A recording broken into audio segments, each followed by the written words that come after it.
Hi, this is Paul, F.E.W. Waterproofing Liquid Rubber Melbourne, back again. Hi, thanks for joining us. I thought I would show you about a good example of a slab.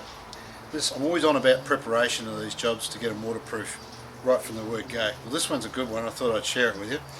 The edge of this slab is being poured out a square, so the edge has been taken off. Now the biggest problem, of course, here is the waterproofing membrane.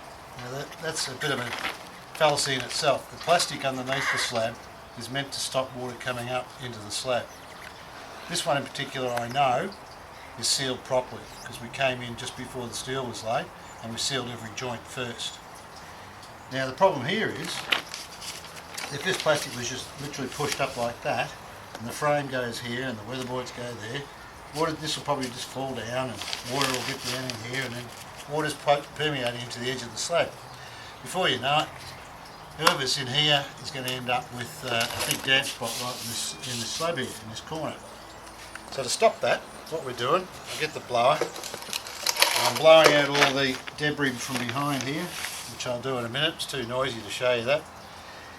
Blow out all that debris, and then we're going to paint that with the liquid rubber, which I might show you a little bit later on. But what we're going to do is going to paint this right down the back here. We're going to paint it right up here, onto the top of the slab. Then we're going to get this plastic and we're going to bond that plastic to the rubber.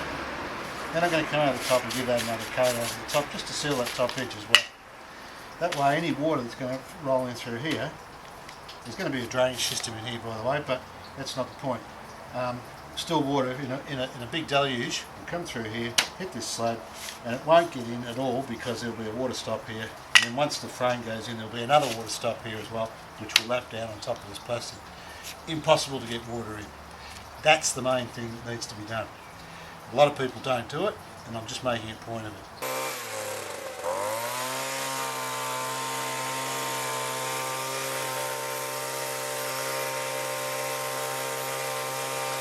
Just throwing on a base coat here of the rubber.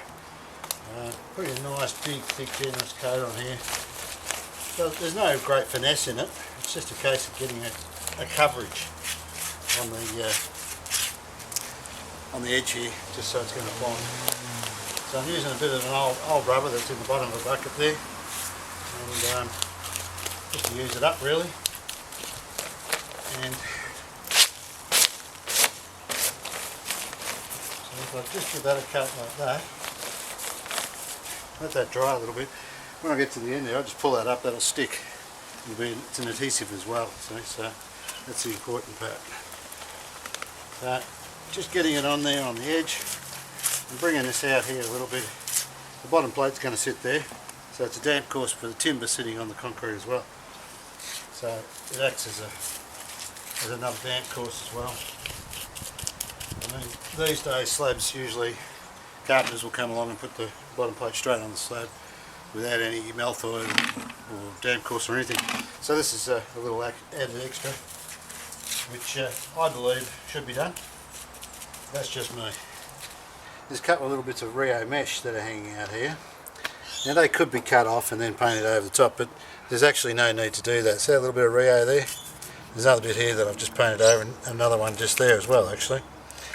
But what this will do is actually stop that from rusting. So there's no need to cut it off, as long as it's got a good coat on there. You just come over the top like that. There's another little bit there, next to those tracer wires there.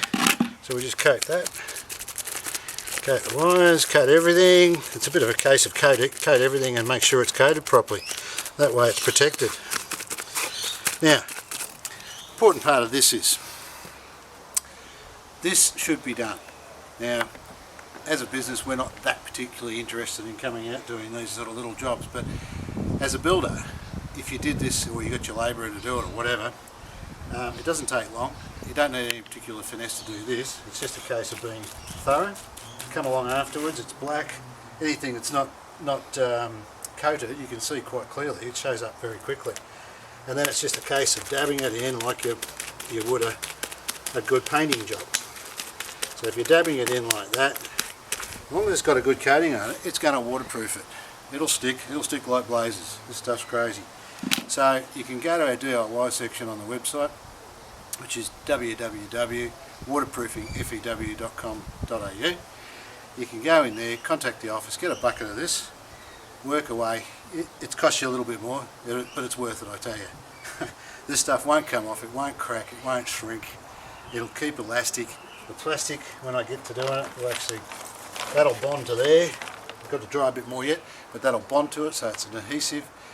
Works like magic, I tell you. So do yourself a favour and get a bucket of this and do this.